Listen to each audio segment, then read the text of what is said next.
This is America.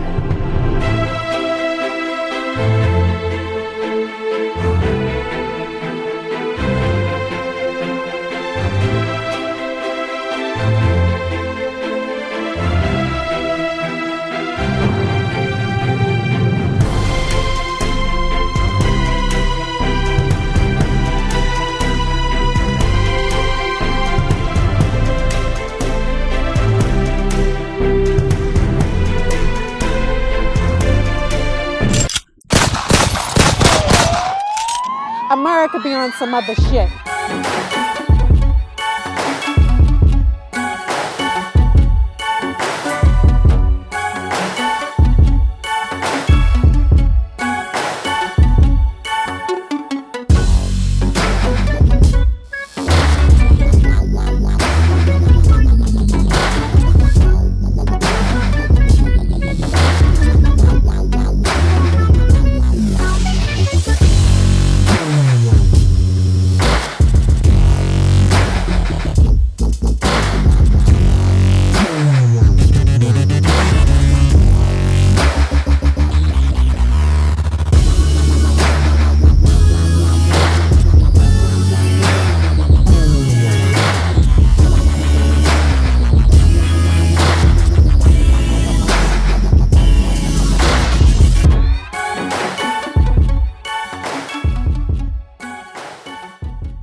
My journey began in August of 2013 while at my downtown office in Columbia, South Carolina. I encountered some wonderful human beings without homes. And one day I learned that Columbia City Council had a plan to combat the homeless situation. But something was very unusual. They had 3 options, and one option was jail. So I decided to do something. I own a production company. I have all the tools. I can document what's actually going on around me. I wanted to hear from the people who were affected, so I started this journey to educate the masses about what's going on in Columbia, South Carolina, and across the world.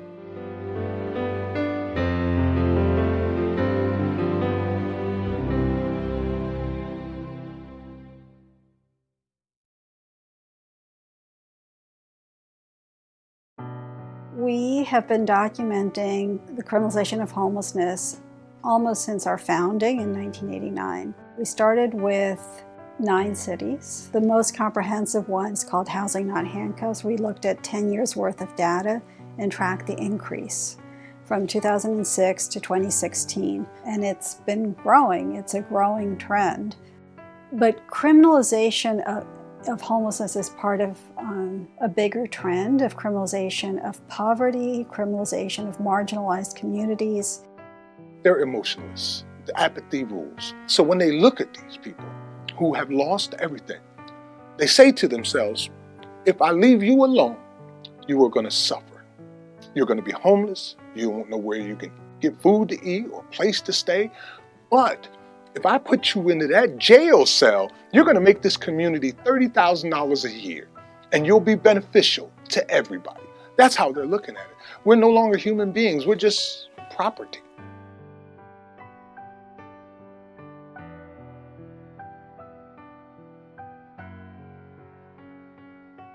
Those who hunger for freedom, who thirst for human dignity, and who suffer for the sake of justice, they are the patriots of this cause.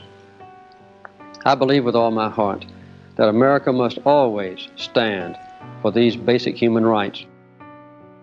We really dig into deinstitutionalization. That came from the Kennedy administration.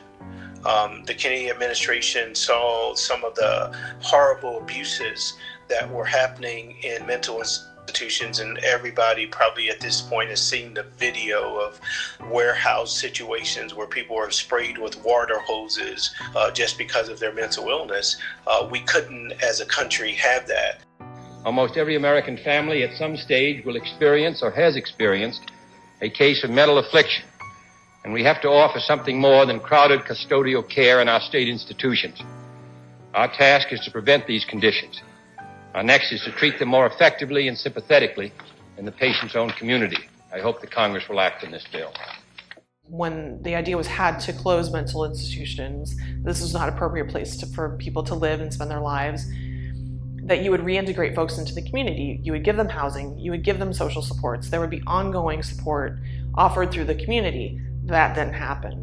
And that's why a lot of people went out to the streets, because they weren't given the housing or they weren't given the social supports that were promised when those mental institutions were closed. And so instead of waiting until the other institutions were built, we closed the larger facilities without alternatives. And now the result is that our outreach workers and the criminal justice system are dealing with people with mental health issues that they don't have any solutions for. And so that is certainly a huge problem within the homeless population, especially the chronically homeless population. It's not a mystery. There were drastic cutbacks, and this was initiated by the Reagan administration. It was the goal of President Reagan to shrink the footprint of the federal government. And that meant cutting federal funding and programs that had been in place since the New Deal. So it was a very different idea about government and about our country. And so one of the programs that took the biggest hit was housing. Low-income housing programs was drastically cut in the early 80s. Other kinds of programs, everything from cash assistance to poor families, to food stamps, to disability benefits, all of those were tightened so that fewer people could get them. And so, this, on top of gentrification that had happened in the 70s, just squeezed people out of their housing. Literally, people who were very poor and most vulnerable bore the brunt of this. And homelessness just exploded in the early to mid 80s across the country. I certainly do not agree that there's only 500,000 people homeless. If you take into account all the people that are homeless, people living doubled up, people that are living on someone's couch or in some abandoned building, homelessness has probably doubled since the time in the early 2000s when we thought that there were 3 million people there. I think that there's a lot more people. And when I've gone to federal agencies and elected officials and I said, we need to do a better job of counting people, because if we don't have the true number, we really can't address the problem. What I've heard from them in response is that if people knew the true number of homeless people, if we documented that true number of homeless people, we don't have the resources to address the problem. And that is a statement directly from an elected official. I would say the number's closer to 6 million. You won't hear that number from anybody else, probably. This world is selfish, isn't it? I got some problems, homie, I hope you can help me with them. I think I need a blessing, stuck inside a deep depression. And ever since an adolescence, I've been adding lessons. But hold up, wait, I got a question. How we supposed to strive for success? If we ain't got no address, I got a question. How we supposed to sit and reflect? If we ain't got no address, I got a question. How we supposed to build assets? If we ain't got no address, I got a question. How we supposed to get licensed? If we ain't got no address, I got a question. How we get a job? That's next. If we ain't got no address, I got a question. How you supposed to see my duress? If you don't see me, I'm invisible. Damn. Things like sleeping on a park bench, eating on sidewalks, or congregating in public spaces, all crimes. This would, in effect, criminalize homelessness. My name is Sean Sweet, and I've been homeless now for 7 months. I've been homeless off and on for 13 years. I became homeless in February of this year due to mental and physical abuse. And I'm one of the ones that say it would never happen to me. Look where I'm at today. Cities across the country have tried to deal with the problem of homelessness through an ingenious, out-of-sight, out-of-mind approach. Instead of addressing the systematic reasons for rampant poverty, city lawmakers are trying to eliminate the problem by forcing the homeless out of city centers and the public eye. Y'all need to come with me. Okay. I know this is private property, right? No, we didn't know that. Now, I repeat, if y'all get caught back here again, y'all are going to jail for trespassing because this is private property. All right? All right. I done went to jail down here in Raleigh, North Carolina 4 times since I've been down here. 1 for sleeping in a public area, a park on a bench. I can't sleep with the squirrels now. Okay. I was down there sleeping on the bus stop. Citation. Now these citations says this. I have to go to court. Now, in my travels, I'm not gonna waste my time going to court.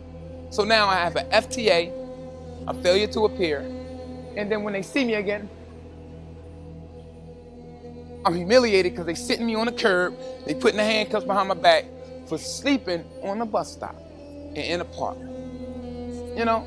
They're called ordinances, but they're usually city laws that make it a crime to sleep in public, to sit in public, to lie down in public, to sleep in a car, to beg for help, to eat sometimes in public. I mean, they just take a variety of different forms. South Carolina's capital is cracking down on the homeless. Columbia City Council approved a plan dubbed the Homeless Emergency Response Plan earlier this month that makes being homeless illegal in parts of the city. The law makes people who sleep outdoors go to a shelter on the outskirts of town. And if they don't do that, then they'll be forced out of town or sent to jail.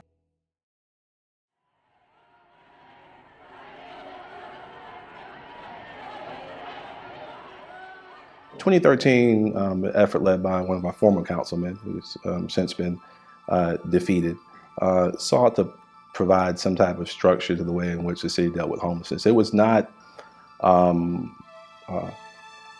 not sure if it was completely well thought out, and even though it may have provided some type of a comprehensive approach, it lacked a significant amount of compassion. It's a very emotional issue. It's an issue that we have stumbled over for 30 years in this city.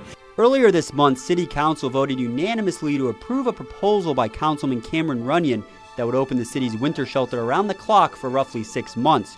The proposed plan would also beef up police around the business district and the road to the shelter.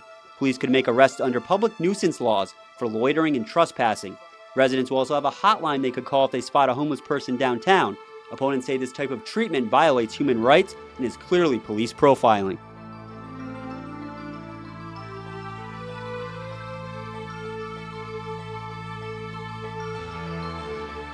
When the city council decided that the way to make them invisible was to make their existence illegal, it made us really mad. You'll find Judy Turnipseed almost every Sunday in Finlay Park feeding the homeless. She is the founder of Food Not Bombs in Columbia, South Carolina, and is on the board of HHH, Homeless Helping Homeless, which played a huge role in expressing their opinions to Columbia City Council. The city council was getting a lot of pressure from people who had businesses downtown. They decided that they wanted to make the homeless disappear rather than looking at what they could do to help the homeless no longer be homeless. They decided they wanted to make them invisible. It was all over the news, all over every paper, radio station. I had phone calls from as far as Germany, where I served. Some friends of mine that's in Germany called and heard about it. I have some phone calls from all the way in D.C. from people that want to know what was going on. Back in 2013, Jim Jones had this fantastic idea to encamp all the homeless people in an enclosure outside city limits in the woods somewhere. Of course, he would control all the funding for this. So I think a little money might be involved with this idea. And then Speaker Runyon jumped right on board of it, and they convinced Mr. Benjamin that this was the way to go. So they had 3 options. They could go to the camp, and it was not a choice. But if they wouldn't go to the camp, then they would be put in jail. because they'd done something illegal like being homeless or loitering. So there were made up reasons and the police had to take them to jail, or they could leave town. So even if they'd been residents all their lives, they had to get on the bus and leave, go away. So just unbelievable, punitive things that were in that ordinance. It was horrible. You can criminalize, a lot of behavior, but a lot of these things are essential functions. You have to sleep. You can make it illegal to sleep on a bench, but when on any given night there aren't enough shelter spaces for the number of people who are unsheltered, where are they going to go? Criminalization and legislating away homelessness doesn't really work. You just shift the population from A to B, right? And when enough residents complain and there's a rolling enforcement of these ordinances, and that just pushes the population to a different community until that's the next target for clearing out the camps or clearing out the parks. I don't think that really is effective. I think that working with the service providers and finding solutions on an individual basis is the only real way to tackle the issue. My opinion there, but you can try to criminalize as much of the behavior as you want, but when it comes down to it, people are going to need to sleep, they're going to need to use the bathroom, and when we don't provide those things, they're going to happen anyway. When the decision came down in 2013 to criminalize homelessness, I mean, I really, I don't mean to laugh, but it was absurd. I just couldn't believe. I'm like, is that a real thing? Is that fake news? Is this a joke? I mean, seriously, like, how do you criminalize somebody's situation? Well, at that time, what most people don't know, that homeless were already being rounded up downtown Columbia. So a lot of them fled to outlying areas, the other suburbs out, like over there by the VA hospital, Broad River Road, St. Andrews area. I mean, they were just trying to get away so they wouldn't have to be going to jail for being homeless. They even came out with an ordinance in Finley Park saying that you can only be in one spot in the park for 15 minutes. That they were arresting people for loitering in Finley Park. And I've always wondered how you loiter in a public park. So it was a major effort, and the homeless was confused and scared. This park is all we got. If it wasn't for the people that come here and feed us, over half of us would be dead. Out hurting somebody else taking what they got. If you take this park away from this family here that comes here every day, sleep here every night, most of them don't have a choice but to do what they do because they're pushing us there. We're being harassed. We can't be in the parks. We can't be at the bus transit stations. Law enforcement is subject to pull up on us and tell us, hey, you can't sit here, you can't stand there, you have to move on. Pretty much we had to be isolated into at least two areas. The transitions are either the winter shelter. We have to stay there, So it makes it difficult, to really get out and try to pursue employment or try to pursue any kind of thing that would give us substantial income or anything of that nature to rise above, the situation that we're in. If somebody saw what they identified as a homeless person walking down the street, they called a dedicated line, telephone line, which went to the police where they could report, hey, I see a homeless person walking downtown. And the police were supposed to come and take the homeless person out to this retreat. Once they got to the retreat, they had to stay at the retreat. The only way they could leave is if they had an appointment to the doctor or to someplace where they could interview for a job or whatever. And then when they got through, they were taken back. They couldn't leave. And there was somebody to guard them so they couldn't walk and go to town. It only housed 240 people. And according to the count, there are 1,600 homeless people in Columbia. And there are probably more, and lots of people don't get counted. So that's one problem. And of course, the homeless include children, women, families, men. So that's pretty tough to put all of them together in a homeless shelter. I think the reason why they wanted to criminalize homelessness is because of the fraud that they are in creating criminal records for people and forcing them into a situation in which they can actually financially benefit, which we call the penal institution. And also, when people come out of those places, the only places they can go is like temporary employment services. And these are the people that are making money off of people who get records that become homeless. And the only place that they can go is to stay in shelters. And when the shelters have their numbers up, they get more government money. So it's all about money. Well, that's the problem. It's always about money. Everyone complains about money, but the money is going to be spent one way or another. It's just which pocket is it coming out of, right? So if you look at the number of people who are incarcerated and recognize that that person is incarcerated because they don't have a place to live, they don't have the appropriate services to help deal with any disabilities that they have, or that they're unable to find employment, right? The money that we spend housing them in jail could be better spent in providing those supportive services to get them independent. But I don't know, a lot of people have kind of a negative reaction to entitlements or benefits and think, why are we spending money on people who aren't taking care of themselves? But we are, or if every time we put them in jail, we're spending that money. We're just not getting them anywhere. Criminalizing homelessness didn't really make a whole lot of sense to me.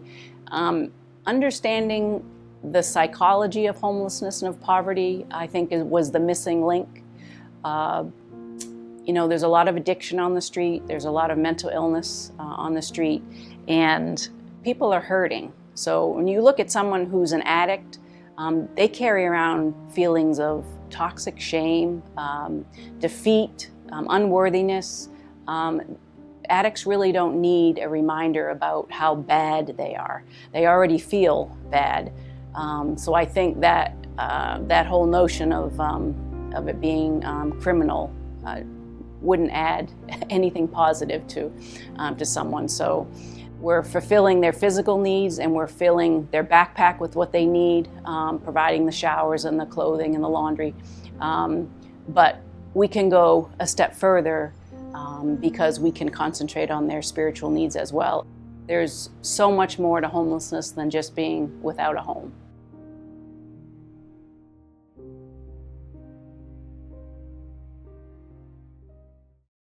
This poem right here is dedicated to Joyce Cornell. Joyce Cornell was a South Carolinian resident who was homeless and went to the hospital, had some ailments, and while she was at the hospital, I guess they called the cops or ran her name through something or another, and the police came to the hospital and arrested her. They took her to the jail, and she had sickle cell anemia, she had high blood pressure, she had all the things that a lot of us deal with on a regular basis. And they put her in this cell, and she immediately started vomiting. They gave her a garbage bag, said vomit in that. And they left her there after that for 27 hours, and she died for a lack of water. Lack of water, simple as that, dehydration. They were intravenously feeding her water at the hospital. They took her out and put her in jail, tossed her on the damn ground and let her die, and that is murder, and this is dedicated to her. So when I speak about these things, I realize I don't have any poetry today. I ain't got nothing to say that hasn't already been said. I ain't got nothing to read that hasn't already been read. And although I know some can hear me now, in the long run, when it's all done, most don't ever care anyway. We decided to do something about it. And the first thing we did was We showed up. We showed up over and over and over again. Now, they made it very difficult for us to show up. First of all, they would have an agenda that was 2 pages long, and they always put us on the end of the agenda. So they would try to wait us out. The meeting would start at 6 o'clock. They wouldn't get to us till 10 o'clock. But we hung in there. I remember taking a big stand in it with HHH and being at City Council constantly at public hearings, all the way to the organization that I know they had lots of groups that came in, including a lot of USC students who helped and assist in the boycotting of it downtown. It was interesting because the goal was to arrest people who they recognized that were homeless downtown. And the boycott actually demonstrated that you can't tell who's homeless. And you were stigmatizing, and you were actually violating people's civil rights. How can you find a job when you're locked up in the woods nonstop? That's when I decided it was time for me to truly start speaking out. I've always been a natural-born debater, not an arguer, a debater. There is a difference. I started attending city council meetings and speaking up against this whole idea. The day I realized I truly did have an influence was I was walking by the city hall, and suddenly 2 black SUVs with tinted windows pulled up and kind of cornered me off on the sidewalk there. And 2 men in very nice suits, obviously policemen, started wanting to talk to me. And I was feeling very uncomfortable, very cornered in the situation. Kind of sweating bullets, to tell you the truth. And luckily an old, not too bright buddy of mine came up, wanted to talk to these, join in the conversation. I said, "Here, buddy, you talk to these fellas." And I was gone. But, you know, I realized from that point on, you know, I've done what I could do, and it's time to just stick with poetry and stay silent when it comes to city council. We talked to the media. Now, that was really important. And Columbia was the meanest city in the country. And I mean, it really was. It was called that everywhere. We were the group that designated South Carolina and Las Vegas and other cities as meanest cities. And as you see, that strategy does have an impact, but we need to do a lot more. They took up all the benches in town so that nobody could sit down anywhere. It all depends on what bench it is. You can't sit there. And then, like, you can be walking around and you can stand on the corner of Main Street or somewhere.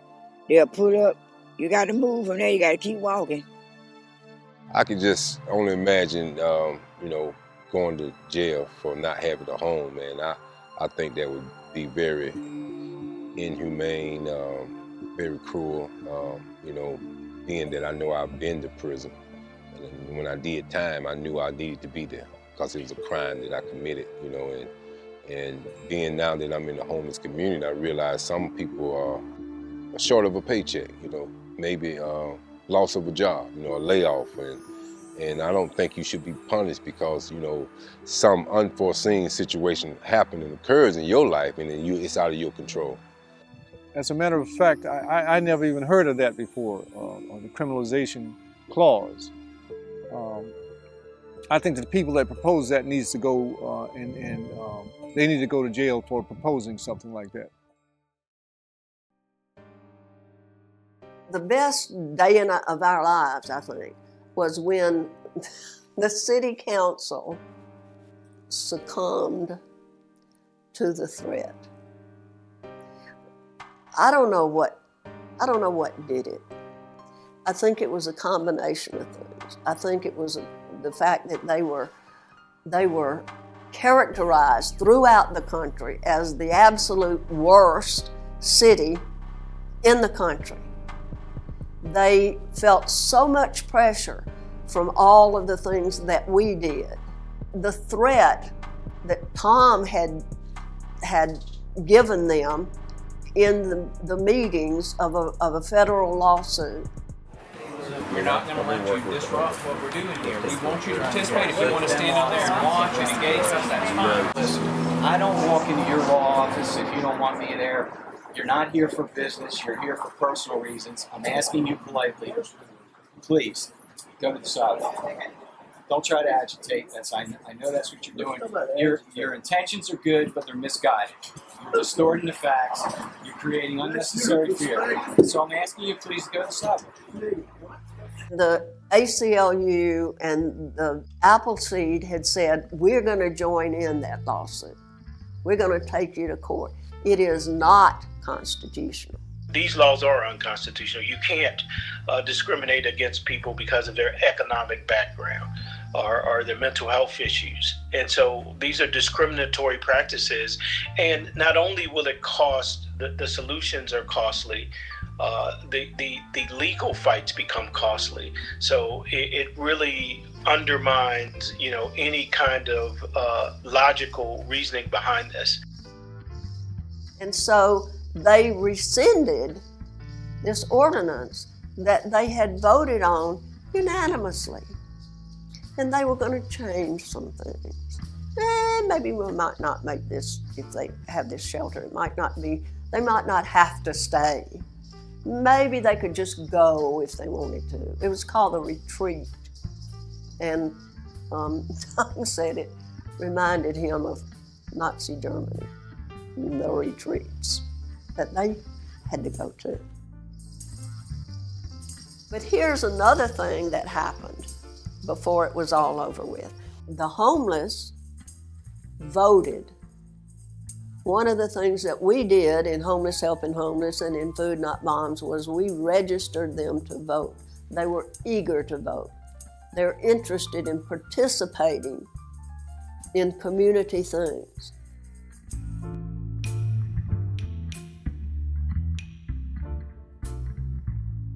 And so, when he ran for re-election, he lost.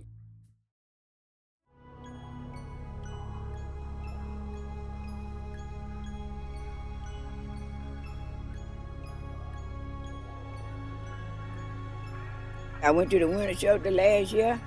I ate that food, and that food had me bleeding out my nose, my mouth, and I was running out my butt. And they called the ambulance, sent me to the hospital. When I went to the hospital, the doctor checked me out and everything. They told me that it was food poisoning. So you can't take no food in there. I don't go in there.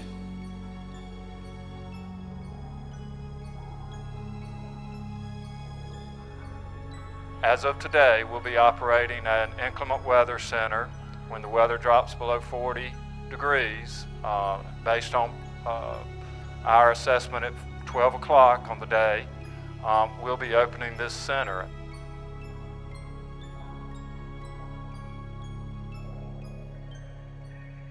So no one else's forecast matters. It's the National Weather Service that we're looking at to get that number. Is it 40 and below for that given evening? So if it's 41 degrees and raining, shelter's closed. And there have been several homeless people that have died in the real cold weather.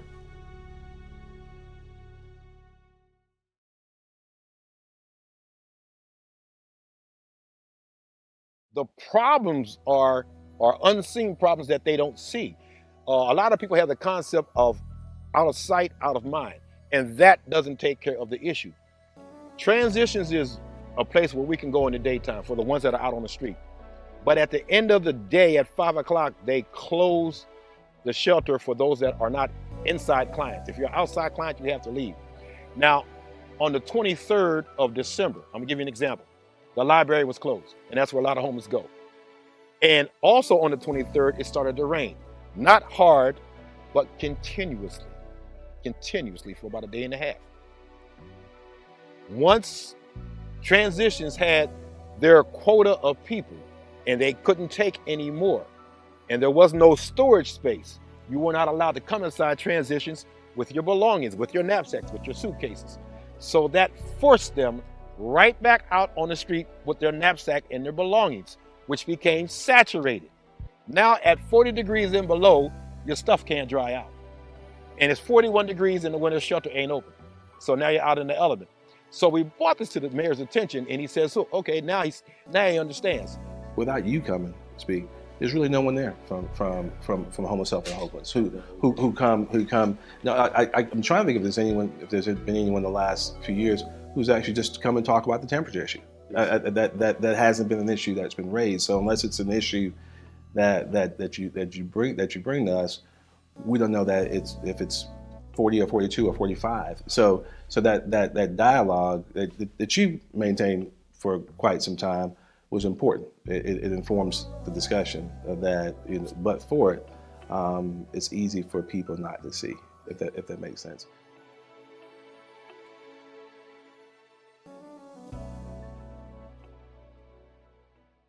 We are a purpose, a collective voice that cries out for truth and yells, fuck the consequences, I will be heard.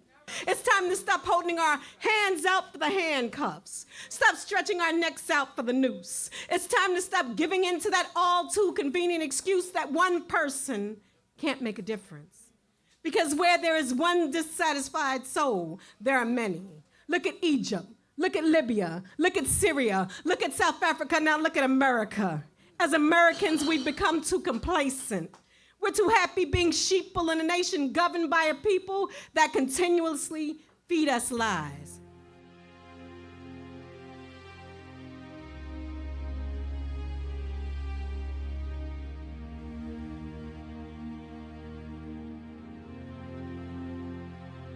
We were serving at Lake Eola every week, trying to on Mondays or Wednesdays, normally a soup, rice and beans, some vegetables, and we were approached by the cops and being told that we were not allowed to serve there.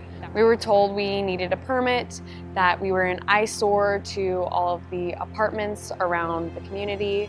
We completely disregarded that with the fact that we were serving probably 50 plus people, and continued to serve, and we were arrested within the next week because we didn't have a permit. We had other volunteers from Food Not Bombs come and bail us out of jail. Probably 8 volunteers were arrested at a time over the fact that we feel that food is a right, not a privilege. We had finally gotten volunteers to actually donate. People were donating money, so we could save up to buy permits. So people would buy a permit every week.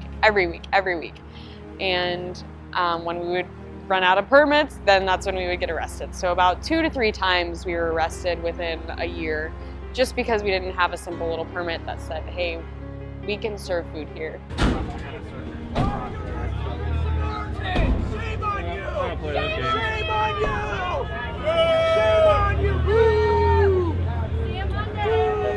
We love you, dog! We love you,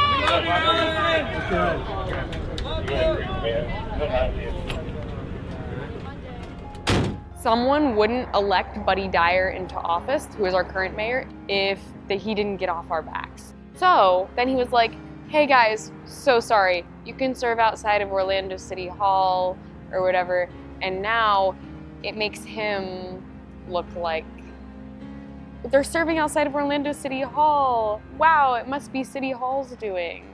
Kind of, you see where that comes into play?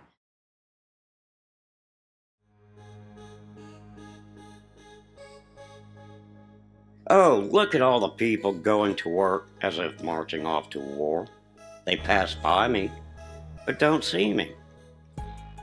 As if I am a figment of my imagination.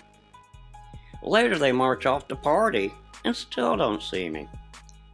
I must be a figment of my imagination. I was homeless for about 5 years. You really don't keep dates, you know. Before being homeless, I was a Navy veteran, and then I was a heavy construction pipe welder. Very good job, very high paying. Wife, 4 daughters, you know, the blue collar dream. Home, 5 acres. I mean, had it all going my way. And then 93, my wife was diagnosed with stage 4 colorectal cancer. And things kind of got to her, and one day she kicked me out. And I just ended up in the streets of Columbia, you know. Didn't know what to do, kind of fell apart myself after all that. And, you know, it really took a while to get back together. My health got worse and worse, and one day I'm in the hospital, and some good people from the USC School of Medicine Supportive Housing came into my room. They said the doctor informed them that if I had spent another winter out in the streets, I wouldn't survive. And so they managed to arrange for me to get an apartment through the Columbia Housing Authority, which I am retired on Social Security. I do pay most of my rent, but they do help me with the electric bill. I'm very happy they came along, and it was with the encouragement of the people of Homeless Helping Homeless that first made me realize that I was worth living like a regular human again. That, you know, that I did matter.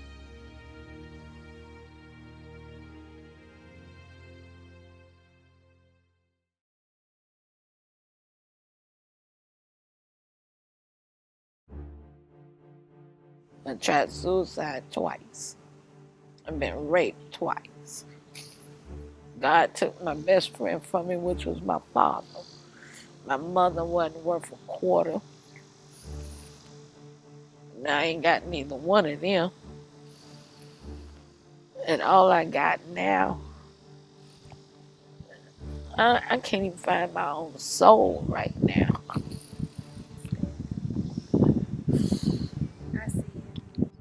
Yeah, I have seizures. Yes, I got high blood pressure. Yes, I'm a diabetic. But that doesn't say I'm not as good as the next person. I want to work, but my work is limited. Right now, my faith is so small. A half of a mustard seed. A mustard seed ain't but so big. But somewhere, he sent me somebody like you to give me that hope again. I'm here, baby. I just wish people care.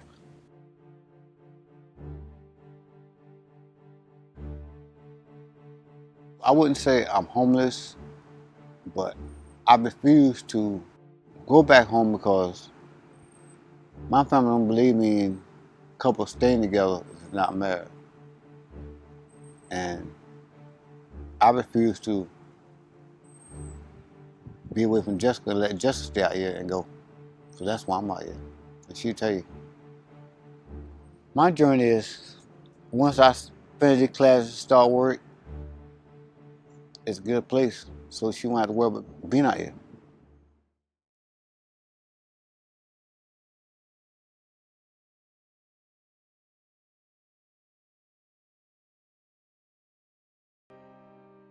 Give me the tour. I want to see. All right, right behind you is the bedroom. Okay. And this is our little small living room. And my little stove with my oven. Yay! And ta-da! The toiletries. And this is 2 more beds back here. How do you feel, baby? I feel wonderful. I feel great. I feel like a queen. Yeah, on the top of the mountain. So we've come a long ways from sleeping in the park to a roof over our head. Y'all eating for days. We bought you some food too. Good. I found a place to put it.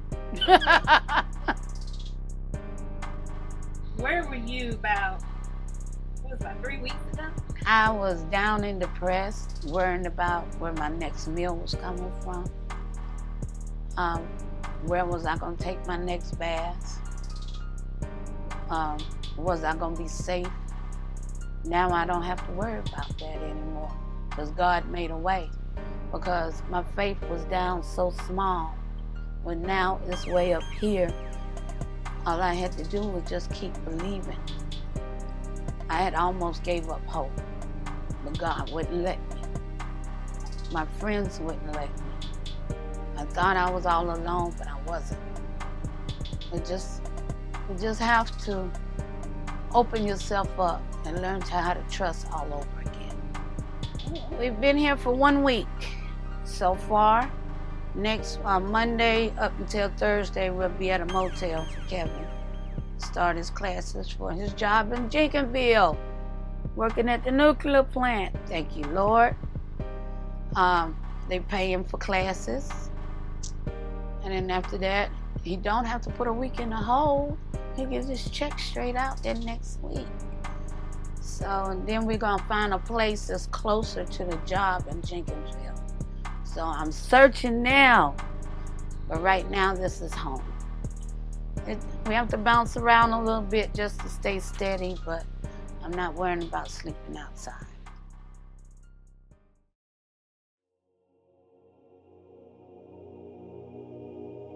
Today is July 20th, my first day at nuclear plant in Jenkinsville, South Carolina. On my way into the gate, as I checked in, I ended up having to turn around because they closed the plant down. SC&G and a couple other companies backed out their contract. So now we all are unemployed. So now it's put us back to where we started from, looking for a new job.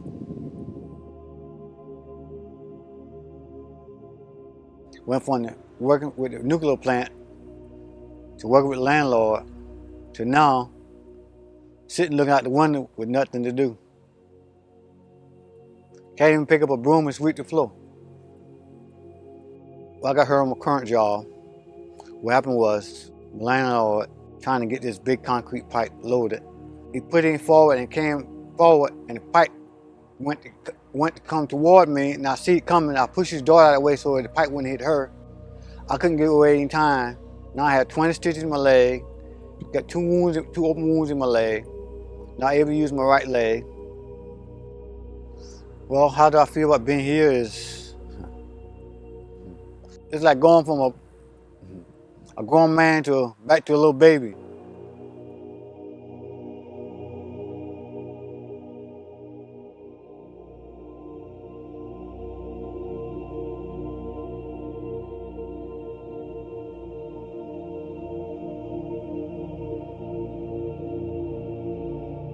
I would just like to say that people need to realize and learn one thing: don't give up. Like my grandmother always say, just hold on, change is gonna come.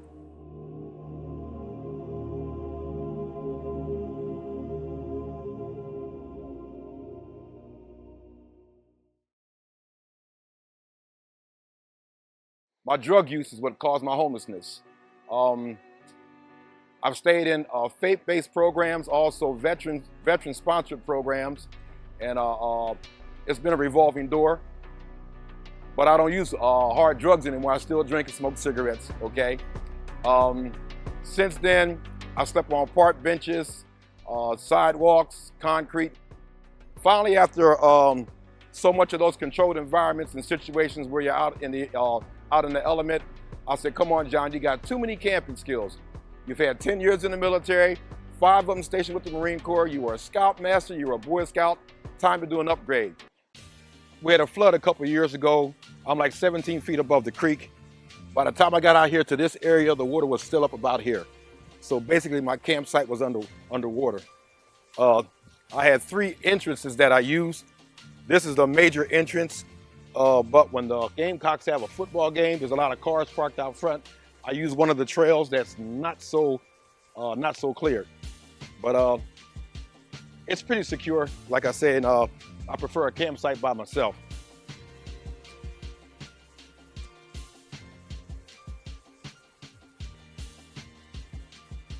I don't have a problem with snakes or nothing like that. Every now and then I get a couple deer come through, raccoons and possums, little 4-legged critters, my friends. People can be very complex creatures, so a lot of times I prefer to keep to myself. In short, I'd rather live amongst the 4-legged critters versus the 2-legged morons. And this is my little home. I have like a queen-size bed, 13, 14 blankets, 6 or 7 pillows. I got plastic bins where I got my clothes in. That's my junk box over there, and a baseball bat for protection. When I first set up my tent, I even had electricity. I took a car battery and an old lamp, okay? Spliced it, positive, negative, so forth and so forth. And basically I've been back here, like I said, for 3.5, almost 3 years, 9 months. Contrary to popular belief, a lot of people got this stigma or this stereotype of what a homeless person looks, sound, and act like. Then when they meet somebody like me, they say, well, you don't look homeless. And I'm saying, what's a homeless person supposed to look like? You see? So if anybody should know about stereotypes, it should be black and brown people. Because we've been stereotyped enough. But when I'm out in the community and I hear a person speaking badly about the homeless, they simply don't know, because there's more than one category of homelessness.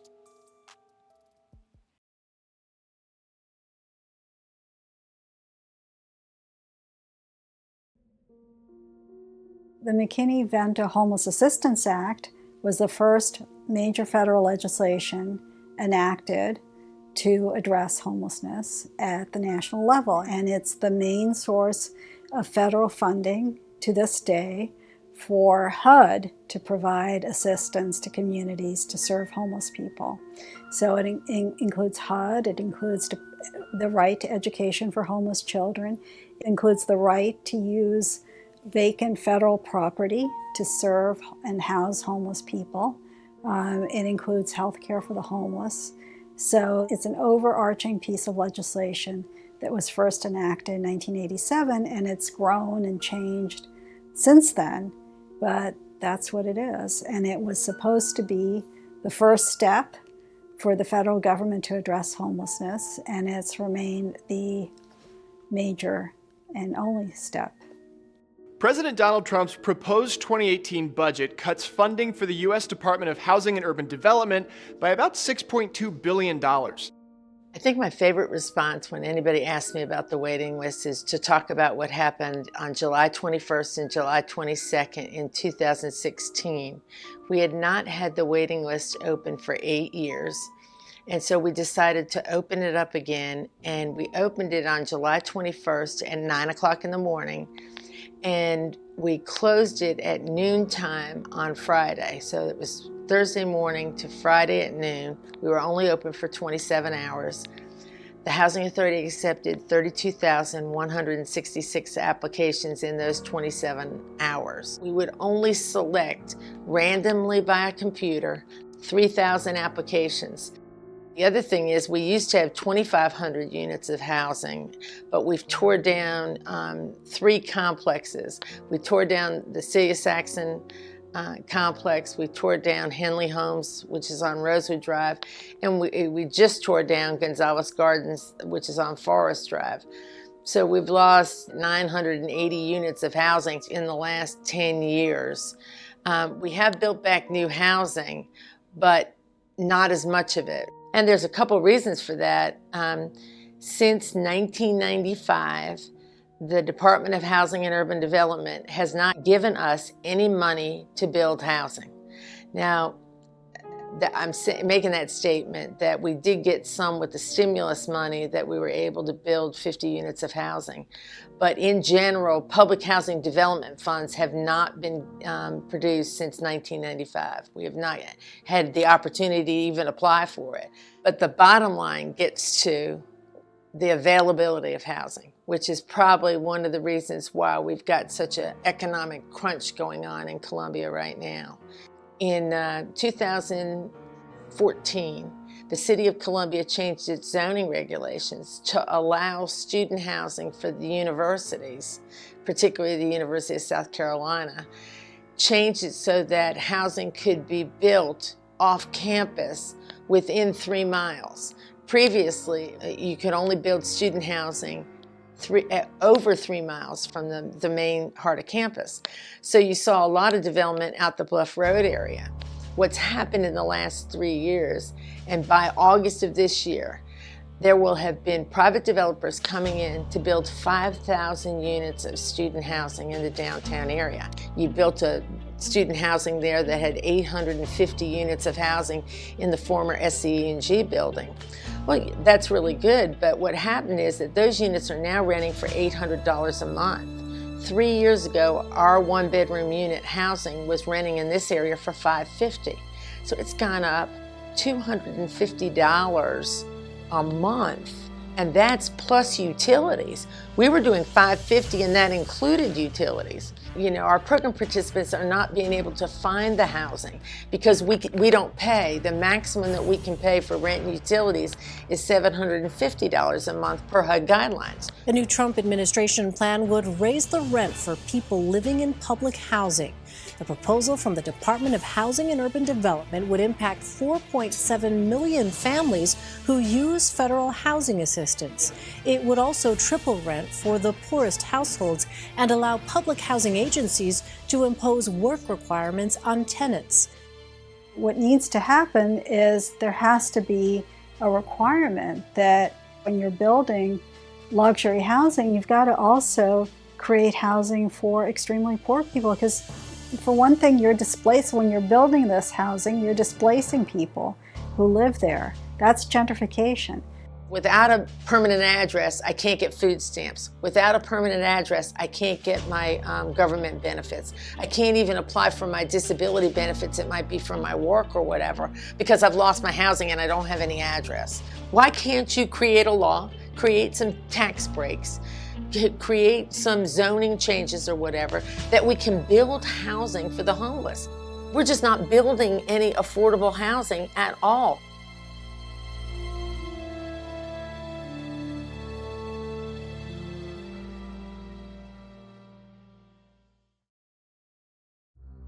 When you are homeless, though, it is hard to get a job. Because, you know, what's your address? Well, see that stairwell over there? You're not getting the job. When you have no address, getting just a decent, regular, scheduled job is virtually impossible. And I wish employers would realize that, you know, homeless people do have alarm clocks, they got the telephones, they'll get to work on time. They're very hard working. You see what some of these guys do for these day labor places, day after day after day. And so, you know, just because I don't have an address doesn't mean I'm not a good employee.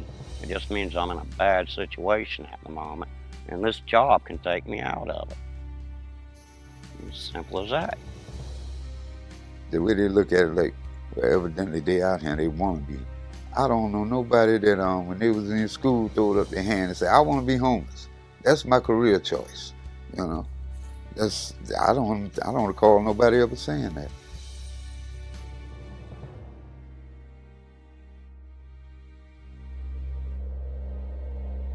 I've seen people do all type of things for their phobia or fear of the homeless. I remember one day I was crossing the street, and it was like, when it came to an arrowhead, these people that were walking, and they just literally turned and just started coughing, like, you know, and that would deter me, you know. If I was a bad guy and you started coughing because I don't like germs, that would deter me. I'd flee and run the other way. But anyway, I mean, people do, I mean, and it really shouldn't be, because we're all the same. I mean, it's just you have a paycheck, or your degree might have taken you further than my degree. You know, I mean, it's just, but in all actuality, we're all the same. When I would come up out of my tent, I would carry my knapsack and everything, and I would walk down to Mercy. I would see some of the business people on the way to work, and I would say hi to them. Very few would say hi back, because I'm outspoken like that. Now, I would go down to Mercy, take a shower, change clothes, put up my knapsack, and walk down that same street. Then I would say hi again. Those same people would start saying hello to me. So once again, it goes back to that stereotype. They try to go ahead and act like they're not being judgmental, but they are judgmental. So a lot of people like to think that if they don't see you, then the problem is solved, even though the problem is in their face. Most of the people we talk to have never, ever talked to a homeless person, and they're amazed. Oh, gosh, these people are intelligent. These people are real people. And one time we were talking somewhere, and one of the people said, well, what can we do to help? And Charles one of our most active members said, you know, one of the simplest things you can do. He said, when you see us on the street, just look us in the eye. Don't turn your head, because we're human. And when we're on the bottom, we just want to be acknowledged.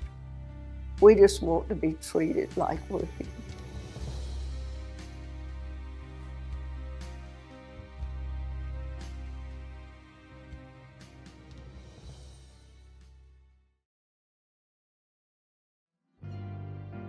I created this documentary to show you all what the richest country in the world really looks like behind the scenes. It's time to put a face on homelessness, and it looks like all of us. So let's be the change we want to see and fight to end homelessness and the stigma of homelessness. It all starts with us.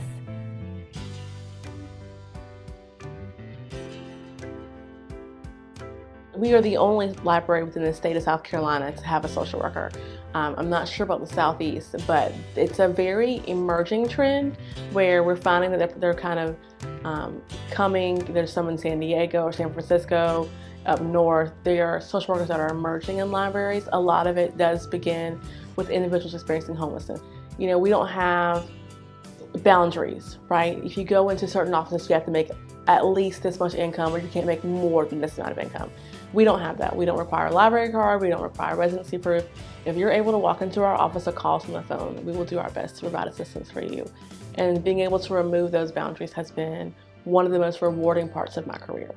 Our Supreme Court approved our plan for our municipal homeless court, but it's limited just to offenses that occurred in the city of Columbia that normally would have been tried at the municipal court. So we're talking about offenses like trespassing, sleeping in garages, disorderly conduct, or alcohol in public, things of that nature. We get our clients referred to us from local service providers. We also get a lot of referrals from Transitions, which is where the court is housed. It's the largest homeless shelter here in Columbia, and we hold court there on the last Tuesday of every month. So it's a little more comfortable for our applicants to be in a setting that's not so formal and that's not associated with, you know, your typical criminal justice setting. We don't want to unhinge someone by a 30-day jail term, which they then lose their job, they lose their apartment, or they get a fine that basically wipes them out, does the same thing because their expenses are not, there's not a lot of buffer in there. So you get a court fee or you get some kind of fine that could actually unhinge you from your housing effort.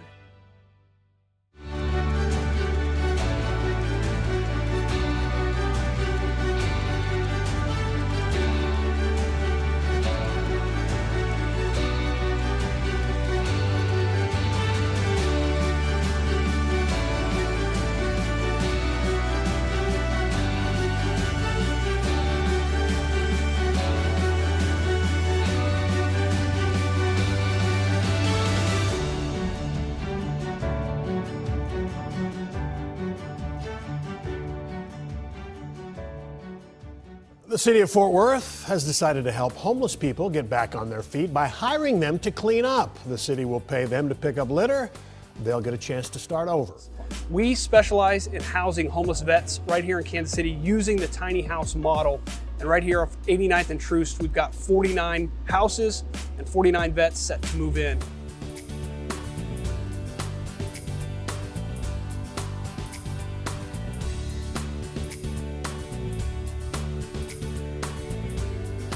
One of the fastest growing areas of the homeless community are women with small children, okay?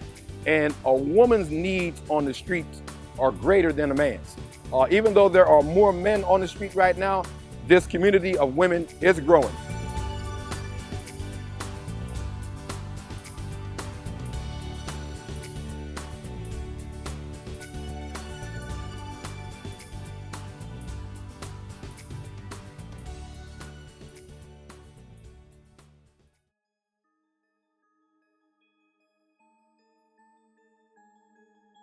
Some of the temporary fast solutions involve things like having outdoor toilets so people can have a place to go to the bathroom. I mean, that's ridiculously simple. But some of the long-term solutions are people getting a living wage. The people that we know that work have minimum wage, and you cannot live on minimum wage. You can't have a place to live and have food and medicine on a minimum wage, especially if you have a family. You just can't. There are a lot of people we know that have minimum wage and don't have enough to eat. City councils have created task forces on how to end homelessness. Well, those committees should be staffed by a number of people who have experienced homelessness, not just experts or policy people or service agencies. You need people who have been there. We just offer another option. We'll offer healthy solutions. Like my wife is a yoga instructor and she teaches yoga. I'm a karate instructor, so we'll use karate and the principles of karate to help introduce them to a healthier lifestyle. I think we need more family shelters. And family, meaning mom and dad and the children. Because we have family shelters, but they exclude dad. Then we have family shelters and they exclude children over the age of 13. So if our goal is to help and keep families together, we need to look at those stipulations that we put out there. What I personally looked at was the possibility of investigating the potential of converting abandoned malls. I mean, there's a large volume of malls that are available around the United States that are just structurally just falling apart. One particular store can be used for medical needs. Another store could be used for educational needs. Because malls in general are at an epidemic level across the United States of closing, and municipalities are just allowing them to sit there, conceptually take them, make them into usable facilities where the homeless can actually come in and utilize the resources once they're established. The federal government actually is required to make unused property, including buildings and land, available to nonprofits working to house and provide services to homeless people for free. Yes. Nonprofits can be private nonprofits. They can also be state and local governments. And there are examples. There are over 500 such properties around the country. But, this law has been in place since 1987, and 500 is like a drop in the bucket. There should be a lot more. The federal government owns a lot of property. Just building a one-bedroom house, the people with the skills. I mean, most of the skills out here is on the street. You got the carpenters, the electrician, the brick mason, the sheetrock man. You even got some people out here that can read blueprints, and they're on the street for whatever reason. So all the skills out there. Most of the jobs that get done, especially here in Columbia, all these places that they're building, most of them are built by the homeless. To be honest, because you go to the labor pool and you get these people. These are the homeless people that go to the labor pool. They're the ones with all the skills. So basically they're building your city, but you want to get rid of them. If you do, you done lost your labor force. Take one homeless person and one rich person, put them in a rainforest and tell me who's gonna last longer. A judge, a doctor, a lawyer, or whatever. Donald Trump, put him out there and see if he'll survive. Instead of bringing people down here to take a survey of how many homeless people that are in the city, that's not helping us. Bring us some people from these agencies that can come down here and get a count of who wants to work and who doesn't want to work. I want to get back to, having me a car. The little material things, being with my family, my daughter, seeing my daughter every day, being able to even retire, or like I said, have my own little restaurant, maybe one on this side of town, one on you might as well capitalize both sides of town.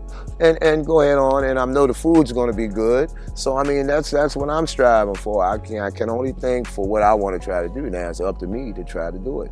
I think it's also incumbent on us all to put pressure on our government, because the government is supposed to be us. It's supposed to represent us.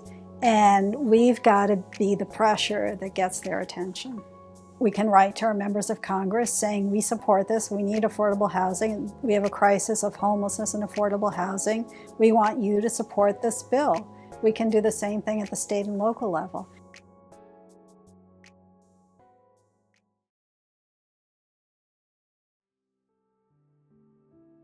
And I hope that this video gets into the hands of the people that can make a difference and those who want to make a difference, because you know this is a battle of our lifetime.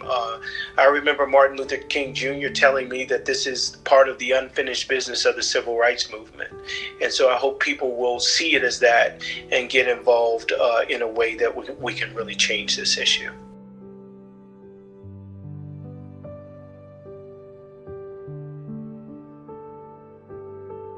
You are divine beings, and I wish for you to see things from that perspective. And I'm going to make it. I'm definitely going to make it, and I'm sure that you can too. Thank you.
Drama in the world today. Had to call, make sure you're okay. You're stressing out about your job. No one sees you working hard. So-called friends don't soothe your pain. Stab you in the back, smile in your face. So I just call so you'll know that I am here for you. Yeah, yo, had to call, hope you get this message. Ain't no need to question. I believe it's destiny. We wrestling with the guess that people change. My best friend, we could be estranged, but what do we gain? Feeling pain cause we're losing touch. A conversation on my brain, just the two of us. These text messages don't do enough. When we had trust, we didn't have no walls. That's why I had to call. I just had to call.